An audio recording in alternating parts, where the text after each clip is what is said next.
Now you can see different examples of different types of compounds. This is naphthalene. You can see this.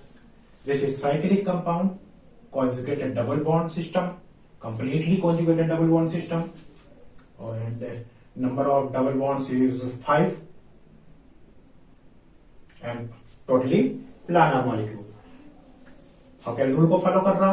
तो यहां पर हमने aromatic compound में देखा था कि नंबर ऑफ डबल बॉन्ड्स जब यहां पर ऑड नंबर में थे तब यहां पर ये कंपाउंड एरोमेटिक होता था, तो ये कंपाउंड एरोमेटिक हो जाएगा। उसके बाद ये कंपाउंड देखिए, यहां पर एक डबल बॉन्ड है, साइक्लिक है, एक डबल बॉन्ड है, बट ये क्या है, ये sp3 हाइब्रिड कार्बन एटम है, sp3 हाइब्रिड कार्बन एटम। तो ये कैसा होगा, ये किस प्रकार से होगा। यहां पर इसका हमने कैटायन फॉर्म किया है, इसका हमने एनायन फॉर्म किया। यहां पर आप देख सकते हैं नंबर ऑफ डबल बॉन्ड्स यहां पर 1 है, तो ये एरोमेटिक तो होता, एरोमेटिक सिमिलर होता, बट यहां पर उस तरह से नहीं है। Then this compound will be non aromatic. This is non-aromatic. Now you can see this. This is cyclic, planar. 1 bond है, n की वैल्यू आपकी यहाँ पर 0 आएगी, और इस तरीके से हकेल रूल को भी फॉलो कर रहा है। और नंबर ऑफ डबल बॉन्ड कितनी, 1 ऑड संख्या में, दैट इज ये एरोमेटिक कंपाउंड होगा, ये कंपाउंड एरोमेटिक हो जाएगा। यहां पर देखिए, यहां पर number of double bond 1, but यहां पर कॉन्जुगेशन इसका पूरा हो रहा है, यहां पर माइनस चार्ज है, एक लॉन पेयर इलेक्ट्रॉन है, तो यहां पर टोटल इलेक्ट्रॉनों की संख्या 4 है। अकॉर्डिंग टू 4 यहां पर जो सिस्टम बन रहा है वो एंटी एरोमेटिक का बन रहा है, ये एंटी एरोमेटिक कंपाउंड हो जाएगा। यहां पर देखिए, ये भी एक सीधे सीधे नॉन एरोमेटिक हो जाएगा, क्योंकि यहाँ पर sp3 हाइब्रिड कार्बन एटम है, प्लानर ही नहीं है। जब प्लानर नहीं है तो एरोमेटिक होगा ही नहीं। नंबर ऑफ डबल बॉन्ड्स भी आप देख सकते हैं यहाँ पर। अब उसके बाद देखिए यहाँ पर, ये यहाँ पर कॉन्जुगेशन है, साइक्लिक है, डबल बॉन्ड है, तो ये क्या हो जाएगा, एंटी एरोमेटिक। ये एंटी एरोमेटिक हो जाएगा, क्योंकि नंबर ऑफ डबल बॉन्ड्स इसमें कितने हैं, 1 2 डबल बॉन्ड है, तो डबल बॉन्ड के लिए हम कहते हैं कि वो एंटी एरोमेटिक होता है। यहाँ पर नंबर ऑफ डबल बॉन्ड 2 है, और यहाँ पर कॉन्जुगेशन है, तो ये साइक्लिक भी है, प्लानर भी है, कॉन्जुगेशन भी है। इसके अकॉर्डिंग यहाँ पर जो हमारे पास n की वैल्यू आएगी, एक होल नंबर आएगी, 1 आएगी, तो ये क्या होगा, एरोमेटिक होगा। ये कंपाउंड एरोमेटिक है, क्योंकि इसमें साइक्लिक भी है, प्लानर है, कॉन्जुगेशन भी है, एक्सटेंडेड कॉन्जुगेशन है, और जो नंबर ऑफ डबल बॉन्ड्स है यहाँ पर 3 के बराबर है, जो कि ऑड संख्या में है, अर्थात ये एरोमेटिक कंपाउंड होगा। इसी तरीके से इस कंपाउंड में आप देख सकते हैं, यहाँ पर ये टोटली साइक्लिक मॉलिक्यूल है, कॉन्जुगेशन है, सारे डबल बॉन्ड में देखिए कॉन्जुगेशन है। नंबर ऑफ डबल बॉन्ड्स कितने हैं, 1 2 3 4 5 6 7 डबल बॉन्ड्स है, ऑड नंबर में है, that is this will be aromatic compound. Now this is similar type of compound of phenanthrene. This is anthracene. This is cyclic compound, extended conjugation. Number double bonds 1 2 3 4 5 6 7 7 means odd number double bonds। तब ये compound क्या हो जाएगा, odd number। अगर आप calculate करना चाहें तो 7 डबल बॉन्ड्स का मतलब है 14 इलेक्ट्रॉन, यानी 4n is equal to 4n 2 is equal to 14, तो n की वैल्यू आएगी यहाँ पर 3 12। तो ये n की वैल्यू होल नंबर भी आती है, तो हम डायरेक्टली यहाँ पर ट्रिक के रूप में एब्जॉर्व कर लिए हैं कि इवन नंबर है तो एंटी एरोमेटिक, और ऑड नंबर में है तो वो एरोमेटिक, तो ये कंपाउंड भी एरोमेटिक होगा। इसके बाद देखिए, कुछ कंपाउंड इस प्रकार से होते हैं जिनमें एक हेट्रो एटम होता है। हेट्रो एटम वाले ये सारे कंपाउंड भी बहुत सारे एरोमेटिक होते हैं। सेम उसी प्रकार से आप यहाँ का भी मेजरमेंट करते हैं। यहाँ पर देखिए, ये साइक्लिक कंपाउंड है, साइक्लिक है, साइक्लिक के साथ में प्लानर है, क्योंकि सभी में यहाँ पर हाइब्रिडाइजेशन है प्रॉपरली और कॉन्जुगेशन में है। यहाँ जो कॉन्जुगेशन है, नाइट्रोजन के पास एक लोन पेयर इलेक्ट्रॉन होता है, वो लोन पेयर इलेक्ट्रॉन इस रिंग में पार्टिसिपेट करता है, वो सारे इलेक्ट्रॉनों के साथ डेलोकलाइज करता है। इस तरह से टोटल इलेक्ट्रॉन पाई इलेक्ट्रॉनों की संख्या 6 हो जाती है। जब टोटल पाई इलेक्ट्रॉनों की संख्या 6 है तो 4n + 2 = 6। तो n की वैल्यू यहाँ पर क्या आएगी 1। तो यहाँ पर ये आपका एरोमेटिक कंपाउंड हो जाता है। सेम उसी प्रकार से ये पायरोल था, ये थायोफीन है। थायोफीन के पास सल्फर है। सल्फर भी एक हेटेरो एटम है। सल्फर के पास 2 लोन पेयर इलेक्ट्रॉन होते हैं, बट दोनों p ऑर्बिटल जो यहाँ पर ये लोन पेयर कंटेन करती हैं वो अपोजिट डायरेक्शन में होती हैं, 90 डिग्री पर होते हैं। तो ये एक रिंग पार्टिसिपेट यहाँ पर कर रहा है, तो ये एक ही की यहाँ आवश्यकता भी है। तो यहाँ टोटल इलेक्ट्रॉन 6 यहाँ पर भी हो जाते हैं। साइक्लिक है, प्लानर है और एक्सटेंडिंग कॉन्जुगेशन है, ये पूरा हो रहा है। और यहाँ पर हकेल रूल को भी सेम उसी प्रकार से 4n + 2 = 6 आएगा। तो यहाँ पर n की वैल्यू 1 एक होल नंबर आएगी। इस तरह के यहाँ पर भी ये कंपाउंड एरोमेटिक हो जाएगा। ये भी एरोमेटिक है, ये भी एरोमेटिक होगा। सेम ऑक्सीजन के पास भी एक लोन पे इलेक्ट्रॉन होता है। जब ऑक्सीजन होता है तो फ्यूरान इसको कहा जाता है, ये ऑक्सीजन है।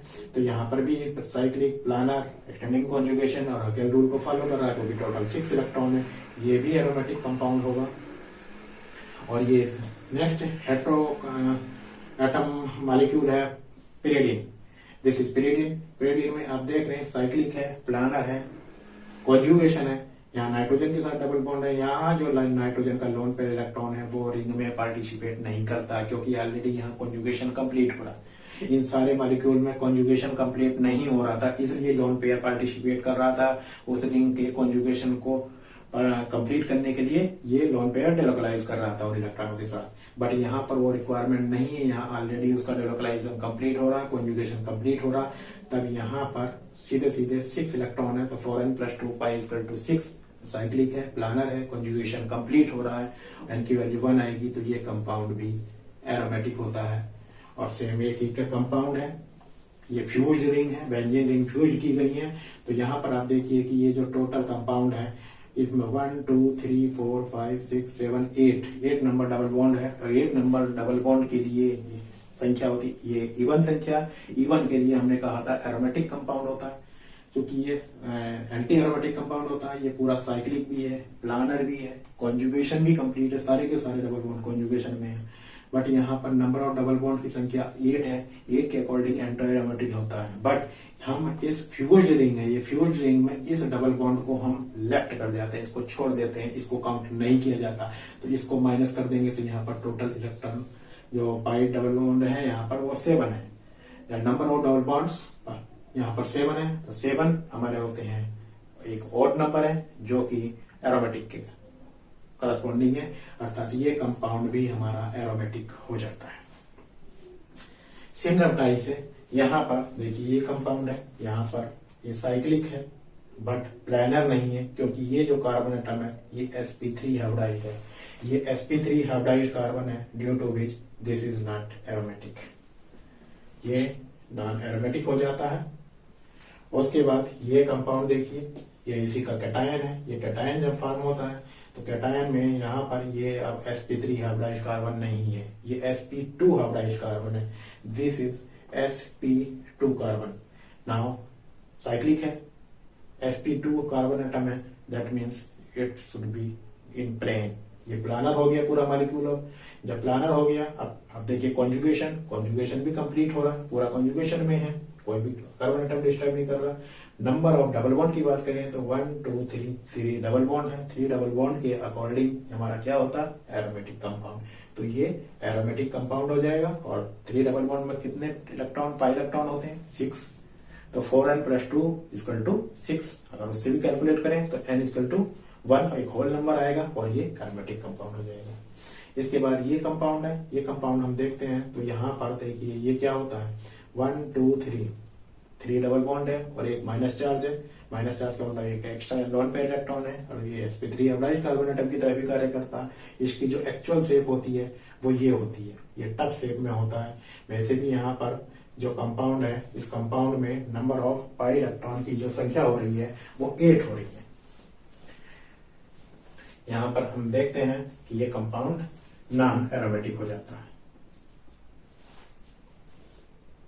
सेम उसी प्रकार से ये कंपाउंड है, यहाँ पर ऑक्सीजन है, ये 6 इलेक्ट्रॉन है, यहाँ पर ऑक्सीजन के 2 लोन पेयर इलेक्ट्रॉन है, बट एक ही लोन पेयर यहाँ पर पार्टिसिपेट करेगा, पूरा डिलोकलाइज करेगा। तो ये साइक्लिक भी है, प्लानर भी है, कॉन्जुगेशन भी है, बट नंबर ऑफ इलेक्ट्रॉन यहाँ पर 8 हो जाते हैं। और हमारा जो सिस्टम है, हमने बताया था कि एंटी एरोमेटिक में 4n इलेक्ट्रॉन सिस्टम होते हैं।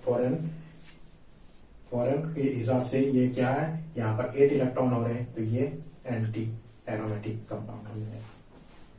इस कंपाउंड में देखिए, ये एक इंपॉर्टेंट कंपाउंड है। इस कंपाउंड में हम देख सकते हैं कि इसके यहाँ जो ये डबल बॉन्ड है, इसको हम ब्रेक करेंगे, इस प्रकार से हम ब्रेक करेंगे तो यहाँ पर नेगेटिव चार्ज आएगा और यहाँ पर पॉजिटिव चार्ज आएगा। अगर यहाँ पर नेगेटिव चार्ज आता है, यहाँ पर पॉजिटिव चार्ज आता है, तो यहाँ पर जो ये रिंग बचेगी, ये जो रिंग बचेगी, इस रिंग को आप देखें तो एक यहाँ पर डबल बॉन्ड है और ये जो कार्बन एटम है वो sp2 हाइब्रिडाइज्ड कार्बन एटम हो जाएगा, जिस कारण से यहाँ पर ये जो सिस्टम है, एक इलेक्ट्रॉन है, ये एरोमेटिक हो जाएगा, ये रिंग एरोमेटिक हो जाएगी। और जब हम इसकी बात करें, इस रिंग की बात करें, यहाँ इलेक्ट्रॉन पेयर आ गया है, इधर से ट्रांसफर होकर ये इलेक्ट्रॉन पेयर आया है, तो यहाँ टोटल नंबर ऑफ इलेक्ट्रॉन्स कितने हो गए, 2 डबल बॉन्ड है, 4 इलेक्ट्रॉन, ये 2 इलेक्ट्रॉन, ये तो टोटल 6 इलेक्ट्रॉन हो जाते हैं। एंड अकॉर्डिंग टू एरोमेटिसिटी, यहाँ ये साइक्लिक है, ये रिंग भी प्लानर भी है, कॉन्जुगेशन भी कंप्लीट है, इसमें देखिए कॉन्जुगेशन कंप्लीट है, और एन की वैल्यू भी यहाँ पर अकेल रोल के अकॉर्डिंग आ रही है।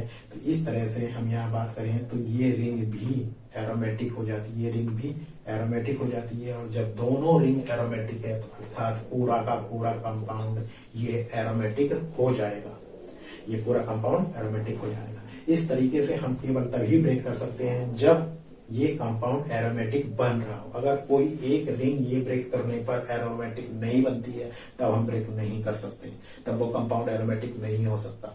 दोनों रिंग अगर एरोमेटिक हो रही हैं इस प्रकार से इस डबल बॉन्ड को ब्रेक करने पर, तभी हम इस डबल बॉन्ड को ब्रेक कर सकते हैं। नेक्स्ट एग्जांपल ये देखिए, ये 2 डबल बॉन्ड है, 2 डबल बॉन्ड के अकॉर्डिंग ये क्या कंपाउंड हो जाएगा, ये एंटी एरोमेटिक हो जाएगा। आप जैसे कि जानते ही हैं, यहाँ पर क्या है, इसमें 2 डबल बॉन्ड है, 2 डबल बॉन्ड के अकॉर्डिंग यहाँ पर एंटी एरोमेटिक का करेक्टर होता है 4n पाई इलेक्ट्रॉन। वैसे तो साइक्लिक भी है, प्लानर भी है, लेकिन ये एंटी एरोमेटिक इस तरह से हो जाएगा। ये कंपाउंड देखिए, यहाँ पर ये कंपाउंड, इसमें ये जो बॉन्ड है, ये यहाँ पर कार्बन एटम है, ये sp3 हाइब्रिडाइज्ड कार्बन एटम है, ये sp3 हाइब्रिडाइज्ड कार्बन एटम है, यहाँ पॉजिटिव चार्ज है और यहाँ 3 डबल बॉन्ड है। ये पूरा सिस्टम उसमें हकेल रूल को फॉलो कर रहा, साइक्लिक है, प्लानर नहीं है, बट एक बाईपास कर रहा है, एक कार्बन एटम बाईपास कर रहा है और बाद में कॉन्जुगेशन कंप्लीट हो जाता है। इसलिए ये कंपाउंड क्या होगा, ये कंपाउंड होमो एरोमेटिक होगा। एक ये कंपाउंड है, इस तरह के एग्जाम्पल आपके हायर क्लासेस में पूछे जाते हैं।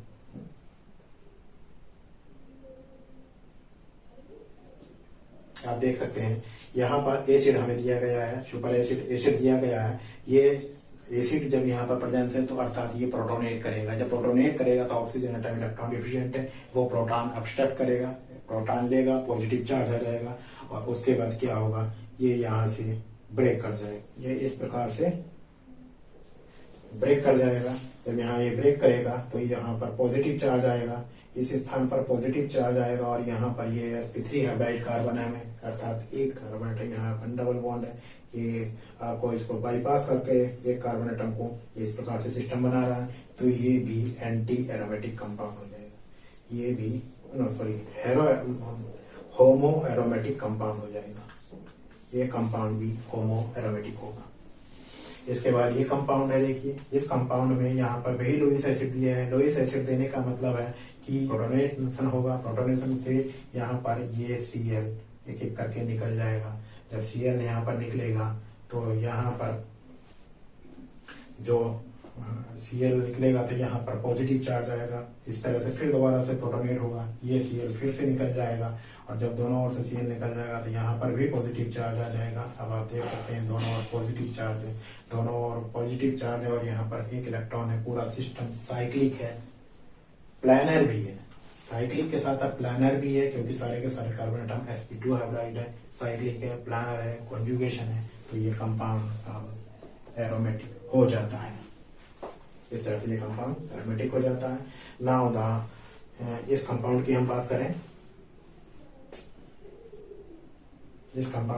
करें, तो देखिए यहाँ पर सोडियम एटम है, इस बॉन्ड को हम ब्रेक करेंगे तो यहाँ पर निगेटिव चार्ज आएगा, यहाँ पर निगेटिव चार्ज आएगा। ये दो सोडियम एटम दिए गए, एक सोडियम एटम एक इलेक्ट्रॉन देगा, तो यहाँ पर एक इलेक्ट्रॉन आ जाएगा, क्योंकि यहाँ पर तो माइनस और प्लस चार्ज इस प्रकार से जनरेट होगा। अब जब यहाँ पर प्लस चार्ज है तो प्लस चार्ज एक इलेक्ट्रॉन ले लेगा, तो यहाँ पर फ्री रेडिकल में कन्वर्ट हो जाएगा। दूसरा भी सोडियम एटम है, फिर इलेक्ट्रॉन लेगा, तो यहाँ पर नेगेटिव चार्ज आ जाएगा। अब देखिए पूरा मॉलिक्यूल प्लानर है, कॉन्जुगेशन है, डबल बॉन्ड है, एक्सटेंडिंग कॉन्जुगेशन है, और अगर रूल को फॉलो तो 3-5 है। यहाँ आप देख सकते हैं कि यहाँ पर 3 डबल बॉन्ड पहले से थे और 2 यहाँ पर ये नेगेटिव चार्ज आ गए, अर्थात 5 हो गए। टोटल नंबर ऑफ इलेक्ट्रॉनों की संख्या जो होगी वो अकॉर्डिंग टू हकेल रूल इसमें हो जाएगी, और ये कंपाउंड एरोमेटिक हो जाएगा। चाहे तो आप 4n+2 = 3 डबल बॉन्ड है 6 और 10, तो n की वैल्यू यहाँ पर आ जाएगी 2 वैल्यू, और इस तरह से ये कंपाउंड भी एरोमेटिक हो जाएगा। अब एक लास्ट वन कंपाउंड है, यहाँ पर आप देखिए कि ये कंपाउंड भी साइक्लिक है, प्लानर भी है, सारे के सारे कार्बन एटम sp2 हाइब्रिड है, और कॉन्जुगेशन भी डबल बॉन्ड का यहाँ पर कॉन्जुगेशन में है। सारे डबल बॉन्ड्स 1 2 3 4 5 डबल बॉन्ड्स हैं, अर्थात अकॉर्डिंग टू एरोमेटिक कैरेक्टर है यहाँ पर। बट यहाँ ये दोनों जो हाइड्रोजन एटम है, ये दोनों बहुत ज्यादा हाईली रिपल्सिव होते हैं, इन दोनों में बहुत ज्यादा रिपल्सन होते हैं, इसलिए ये एक प्लेन में एग्जिस्ट नहीं करते, इस रिंग को ट्विस्ट कर देते हैं और ये प्लेन में मोल्ड हो जाती है, एक प्लेन में रिंग मेंटेन नहीं होती, जिस कारण की ये नॉन एरोमेटिक हो जाती है। ये कंपाउंड नॉन एरोमेटिक हो जाता है। There are some non benzenoid compounds which are also aromatics and not aromatics, but these will be polycyclic. So there are 2 examples of such type of compound. These are 2 compounds. Some necessary criteria of these type of compound should be followed to tell about the aromaticity. One is the compound should have C2 axis.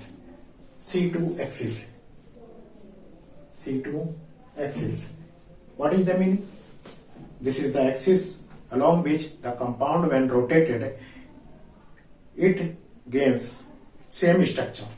जब यहाँ पर आप rotate करते हैं तो एक rotation के बाद यहाँ पर 180 डिग्री पर आपको फिर दोबारा से एक पिक्चर प्राप्त होनी चाहिए, अर्थात 360 डिग्री रोटेशन में आपको 2 बार वो सेम स्ट्रक्चर प्राप्त होना चाहिए। तो ये दोनों कंपाउंड यहाँ पर C2 एक्सिस रखते हैं। आप इसको रोटेट करेंगे तो रोटेट करने पर ये पूरा का पूरा स्ट्रक्चर आपको 360 डिग्री में 2 बार प्राप्त होगा। सेम उसी प्रकार से ये फुल रोटेशन में 360 डिग्री के रोटेशन में 2 बार फुल ये सेम टाइप का स्ट्रक्चर प्राप्त होगा। अब इसके बाद हम देख सकते हैं कि साइक्लिक है, दोनों कंपाउंड साइक्लिक है। जो क्राइटेरिया है हमारा शुरू से चला आ रहा है एरोमेटिसिटी का सेम है, साइक्लिक है, प्लानर है। प्लानर का वही कंडीशन है कि आपके कोई भी कार्बन एटम sp3 हाइब्रिड नहीं होना चाहिए, या तो sp हाइब्रिड हो या फिर sp2 हाइब्रिड हो। तो all carbons are sp2 hybrid, cyclic है, प्लानर है। और जो कॉन्जुगेशन है वो एक्सटेंडिंग कॉन्जुगेशन हमेशा कॉन्जुगेशन में होना चाहिए, डबल बॉन्ड हमेशा कॉन्जुगेशन में, और इस प्रकार से आप देख सकते हैं। और यहाँ पर हकेल रूल को अगर हम फॉलो कराएं तो यहाँ पर नंबर ऑफ डबल बॉन्ड्स है 4, तो 4 के अकॉर्डिंग यहाँ पर पाई बॉन्ड्स हो गए 4, तो यहाँ पर नंबर ऑफ इलेक्ट्रॉन्स हो गए 8, और 4n+2 = 8, तो n की वैल्यू यहाँ पर जो आएगी वो 6/4 आएगी, जो कि एक होल नंबर नहीं है। तो यहाँ पर हमारा 6/4 आ रहा, होल नंबर नहीं है, और होल नंबर नहीं है तो इसका मतलब ये एरोमेटिक नहीं होगा। ये एरोमेटिक नहीं होगा। और हमने यहाँ भी इसकी एक कंडीशन भी लिखी है पॉलीन्यूक्लियर विद नॉन बेंजोनाइट कंपाउंड्स के लिए इवन डबल बॉन्ड्स है। डबल बॉन्ड्स यहाँ पर इवन संख्या में है, 4 डबल बॉन्ड्स है, तो ये नॉन एरोमेटिक होगा। तो अर्थात ये जो कंपाउंड है वो नॉट एरोमेटिक है। दूसरा कंपाउंड देखिए साइक्लिक है, प्लानर है, यहाँ C2 एक्सिस है, तो हम पॉलीन्यूक्लियर नॉन बेंजोनाइट कंपाउंड में इसमें देख ही रहे हैं C2 एक्सिस होनी चाहिए कंपलसरी। तो यहाँ पर साइक्लिक है, प्लानर है, और जो डबल बॉन्ड है वो कॉन्जुगेशन में है, स्टैंडिंग कॉन्जुगेशन है। और 4n+2 पाई इलेक्ट्रॉन के हिसाब से देखते हैं तो 4n+2 is equal to total number of electrons, pi electrons यहाँ पर है 10, यहाँ 10 है, 5 बॉन्ड्स है, 10 इलेक्ट्रॉन्स है। तो n की वैल्यू यहाँ से 2 आएगी, जो कि एक होल नंबर है। और हम एरोमेटिक कंपाउंड में सबसे स्टार्टिंग में ही पढ़े हैं कि यहाँ पर जो कंपाउंड में नंबर ऑफ डबल बॉन्ड्स और नंबर में होते हैं वो एरोमेटिक होते हैं, और इसका भी क्राइटेरिया है और डबल बॉन्ड्स हैं तो एरोमेटिक होगा। यहाँ पर इवन डबल बॉन्ड थे तो ये नॉट एरोमेटिक था। तो इस प्रकार से यहाँ पर ये नॉन बेंजोनाइट कंपाउंड में आप C2 एक्सिस देखेंगे, C2 एक्सिस अगर है even then this will be the non-aromatic. If the double bonds in odd number, then compound will be aromatic. Now there are some more examples of aromatic and non-aromatic compounds. You can see these hydrocarbons, large ring hydrocarbons, which are known as annulenes. This is 14 aniline, 12 aniline, 16 aniline, and 8 aniline. This is the 8 aniline, which is also called as cyclooctatetraene. This cyclooctatetraene, according to Hakel rule, 4n+2 pi electron, ये compound total number of pi electron इसमें 8 है। Total pi electrons 8 हैं, according to which this is anti aromatic. ये anti aromatic compound है, but ये actual में जिस तरह से दिख रहा है उस तरीके से ये एडजस्ट नहीं करता, ये इस तरीके से एडजस्ट नहीं करता। इसका जो एक्चुअल शेप है वो ये टफ शेप्ड है। This is tub shaped conformation of this cyclooctatetraene. जैसे कि टफ साइज होता, टफ होता शेप, तो उसी प्रकार से यहाँ पर इसकी भी टफ के अकॉर्डिंग शेप होती है, इसलिए इसको टफ शेप्ड कन्फर्मेशन के नाम से जाना जाता है। और आप देख सकते हैं कि ये एक प्लेन में ना होकर डिफरेंट प्लेन में होता है, अर्थात ये प्लानर नहीं होता है। So this compound cyclooctatetraene 8 aniline is non-aromatic compound. Now we will talk about the 14 aniline and 18 aniline. You can see here 7 double bonds, 1 2 3 4 5 6 7 double bonds and 14 electrons. But this compound is aromatic compound. This is aromatic compound 14 aniline. आप Hückel rule को देखें तो 4n+2 के हिसाब से यहाँ पर total 14, तो यहाँ पर ये हकेल्स रूल को भी फॉलो करता है, ये हकेल्स रूल को फॉलो करता है और प्लानर है, और ये मॉलिक्यूल प्लानर है, so it is aromatic compound. This is aromatic compound. And similarly, this is 18 aniline. 18 aniline ये भी हकेल्स रूल को फॉलो करता है, हकेल्स रूल को फॉलो करता है, और ये प्लानर भी है, ये भी प्लानर है। टोटल नंबर ऑफ इलेक्ट्रॉन्स देखें 1 2 3 4 5 6 7 8 9 18 इलेक्ट्रॉन है इसमें। 18 इलेक्ट्रॉन के अकॉर्डिंग ये हकेल रूल को फॉलो कर रहा है, प्लानर है। This is also aromatic, this is also aromatic, but here there are more 2 anilines, 12 aniline and 16 aniline. You can see 12 aniline, this is not planar molecule, and it cannot follow the Huckel rule 4n plus 2 Huckel's rule.